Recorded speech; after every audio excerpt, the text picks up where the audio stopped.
team is back together.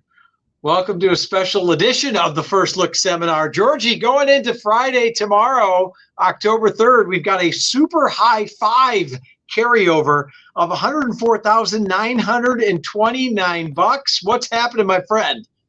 Everything's going great. The baseball players are here. Very exciting and very exciting to have this carryover. It usually doesn't get this high. So it's certainly worth, I don't bet this all the time, but certainly Friday is a day that we should look at it.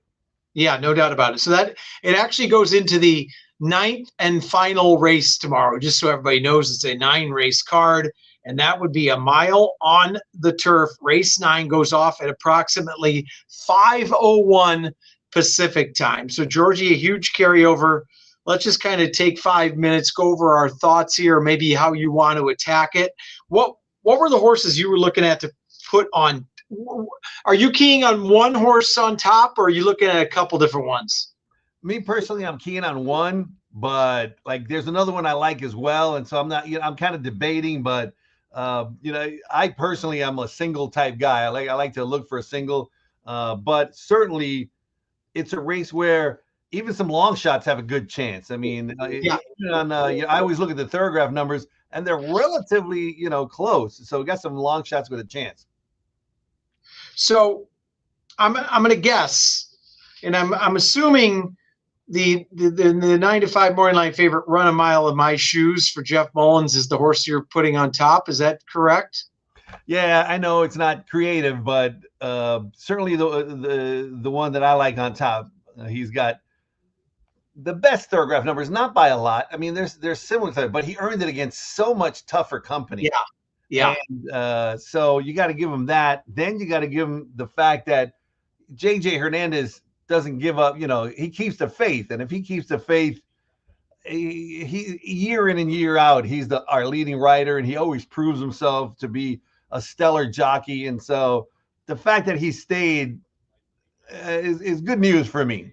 Yeah, I mean, obviously, if this horse runs her race, she should win, right? I mean, the drop all the way down in for a $20,000 tag is the only thing that makes me just a tad nervous, right? I mean, that's why I haven't mapped it all out yet. Obviously, there's a couple also eligibles as well, right? The 10 and the 11. Kind of see who goes in. I'm with you. I think if she runs correctly, and Mullins has had such a great year. Those two are hitting at a 36% clip. That's clearly the horse to beat, right? I mean, the other one, I know you had a couple other ones. The other one I was kind of looking at on top, and there's a few different ways you could go. I was kind of looking at the 5, She's a Joker, with Umberto back on for Peter Miller. This horse likes Santa Anita a lot. What were your thoughts on that?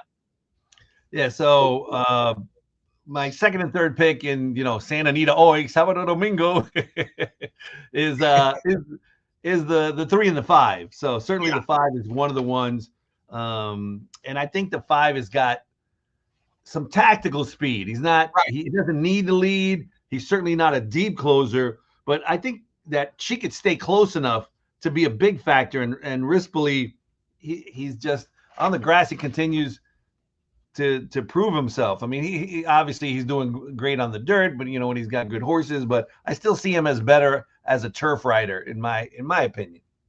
Yeah, I think we're kind of on the same. I kind of went 2 A's and 2 B's in here, and I put 5 and 8 on top, probably with a little more leaning towards the 8. Maybe if I do 2 different tickets, maybe a bigger ticket with the 8 on top.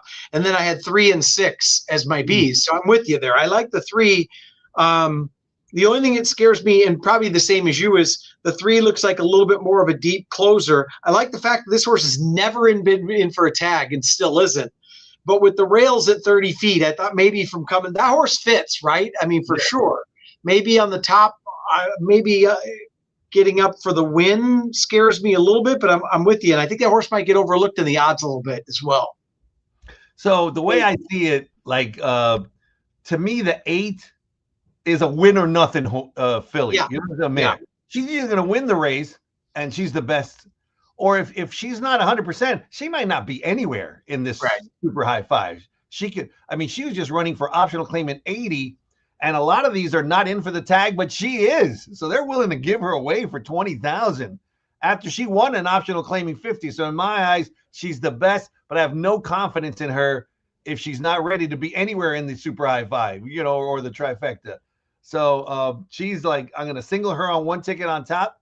And then I'm going to single the 3 on another ticket, Brevi, because Fresu has days. So that's why he's not riding. So it's not like, oh, Fresu got off of her. No, Fresu's got days. I just talked to his agent, Tom Knutz, and he says, yeah, he's got days. So that, initially was a negative for me. Then I found out what happened, and I was like, oh, well, no problem. And there's a lot of speed in this race. The 4 is blazing speed. The 5 could get out there. The 6 is definitely speed. The 7 on occasion is speed. Even Run a Mile in Your Shoes has gone to the lead many, many times. So I think it could set up perfectly for a runner like Brevi. And if he gets it and Run for Your Miles, whatever is out, man, it could be a really nice ticket. And so, I'm going to have one ticket with the 8 on top and another ticket with the 3 on top, and not really putting the 8 in a lot of, I'm putting others in there, for sure. But I think the 3 is going to come and is going to be first or second. In my eyes, Brevi is going to be first or second. Yeah, I think she'll be rolling late. And another thing about one more thing to touch on with the 8. The 8 has ran about 6 or 7 in a row against Open Company. And this is in against Calbreds as well. I mean, look, she's going to be 3 to 5, right? Maybe. Yeah. So, but look, with that big of a carryover number, don't let that worry you on top, because a super high 5, this is going to pay. So that's why you got to jump in when there's a big carryover of over 104,000. Just real quick, a couple prices. The 6 interests me a little bit. I think the numbers are a little light. Has speed. I do like the Barrios is taking over there. I think he's got such good hands. He can maybe take back a little. That's not a price horse. I thought one of my horses at 30 to 1, I might throw in there a little bit, is the 7 Miss Will, second off of a long layoff for Glatt, and had some traffic trouble last time. You had a couple prices you mentioned as well.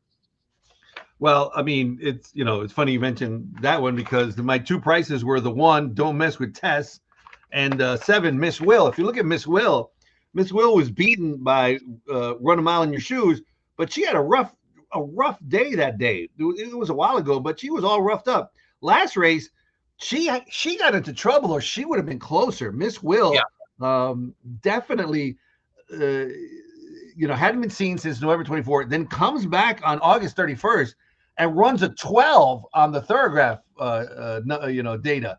Run a Mile in Your Shoes ran an 11. So the difference is minor, and Miss Will definitely had a traffic problems, or she might have earned an 11 or a 10. She would have been a lot closer to kill Curide. That was a roughly run race if you look back on it. And Miss Will had as good a shot at anybody, I thought. Coming around the turn, she was only a few lengths off the leader, and then got in trouble. She would have been there. She's like you said, she's 30 to 1, and just ran the best race of her life despite getting into trouble. She is, I'm using her all over the place in my super high 5. So kind of wants to consider a little bit. We were talking about you mentioned the 8. Obviously, we both like the 8. It's going to be a very, very low price odds on. We mentioned the 3 and the 5 on top or just underneath. Couple real big long shots. Maybe the 1 who had some trouble last time, a lot of trouble, and it was 20 to 1, and the 7 who had a lot of trouble at 30 to 1. So just to kind of give everybody an idea, give some thoughts. You had a $42 play you might be putting together. What would something like that look like? I was going to single the 8 in one of them with the 3 second and 1, 4, 5, 6, 7, 9, but another one with the 3, and I wasn't using the 8 like in second and third. I was going to use the 1, the 5, and the 7, and hopefully one of those bombs. If it comes in 3, 1, anything, it's going to be huge. And so I got 2 tickets, one with the 8 on top, and using the 3 for sure because I love them. Another with the 3 on top and hoping to beat the 8. All right, so that's race 9 tomorrow. all weekend, 1 o'clock post, great cards on Saturday and Sunday, Great full Saturday. fields all weekend, and big stake races for winning you're in. So come on out. But tomorrow, all the hype is on race 9 tomorrow, and that will be post time 5:01 Pacific, approximately. The super high five carryover of $104,929. Georgie, thanks for your time. Let's hit this bad boy, and we'll talk again this weekend. Fantastic. Thanks, Chevy. Good luck to everybody out there. Good luck, everybody. Appreciate it.